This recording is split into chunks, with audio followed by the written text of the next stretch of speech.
These are dwarf banana trees. Oh, really? Yeah. If you were to be able to get I got to know Vern through Vern's relationship to plants. He's the resident green thumb plant master with a huge heart.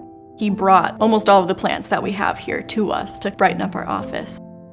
I grew up in Oregon, down in Springfield. My mother met a man when I was young. He didn't ever adopt me, but he did everything he could to treat me as his family.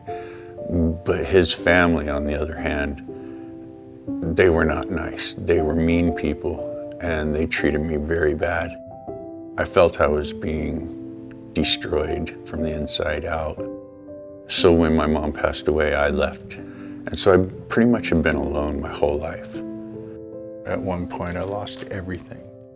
This is the only picture I have of my mom, and it was taken just a few years before she passed away. It's hard to describe what being homeless is like to somebody who hasn't been homeless, other than to say, just get rid of everything and try and survive off of nothing but what you can carry on your back. I have always loved Portland, so I just came up here and found a block. This happened to be that block. This is where I would sit. I'd hang out a lot right here or right there. Like I say, if the weather was bad, I'd go around the corner. I was here for a minimum, I'd say, of 10 years.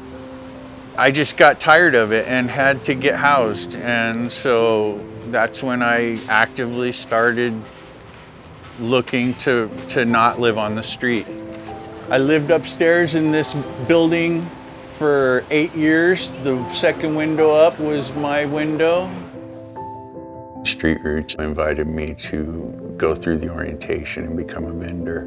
I started getting some papers and sitting out for a couple hours right here on the corner. And then one of the Street Roots people came to me and offered me a position off this block. I was petrified, but I really wanted to do it. And so I tried it and I liked it. And the people at the place where I was selling were really receptive to me. I met Vern 2 years ago, and I met him here in front of the Trader Joe's where he was working, where he was selling the newspapers. It's a fun relationship. Sometimes he'll be busy selling a paper and I'll just walk by and wave, and other times we can have a talk.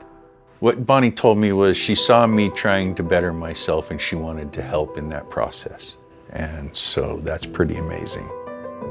I was having a bad time with my former housing, and I was letting people on my post know, hey, if you can help me, I could really appreciate it. And randomly a woman who heard me talking to another person came and let me know that she could help. She gave me some information about this building, and within a week I was moved in. You are currently at Casa de Vern. I don't sound like an Aboriginal playing the didgeridoo. I sound like I've been told the city, because that's where I learned to play the didgeridoo, is sitting on the sidewalk here in Portland. This right here and this right here are both weeping willow bonsais that I ordered online. And 2 weeks ago, they were just a stick. In fact, when I posted it online, my brother said, "Bro, you planted sticks." I never expected to say I'd be the proud owner of a live growing pineapple, but I am. I've never had the ability to have my own little garden till now.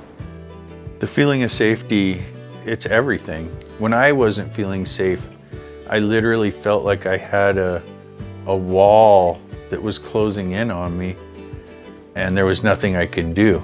Now I don't have any of those fears or anxieties, and it's a world of difference. Without Street Roots, Portland would be a much more difficult place for the homeless. And it would be, I think, a much sadder place. With Street Roots, you can actually see results. This is a program that involves a lot of people, and when you can show some real successes like Vern, you know it's something that's working. When you support Street Roots, you're supporting over 250 vendors to earn an income by selling the paper. It provides a place for community belonging and support, And that environment allows our vendors to flourish and thrive and then actualize possibilities that they didn't think were in the cards for them. Street Roots has given me a sense of feeling that I'm needed in the community. I've met people at my post that I've fallen in love with. They're great people, and I believe there's people at my post that have fallen in love with me. Had I not met Street Roots, I don't know where I'd be.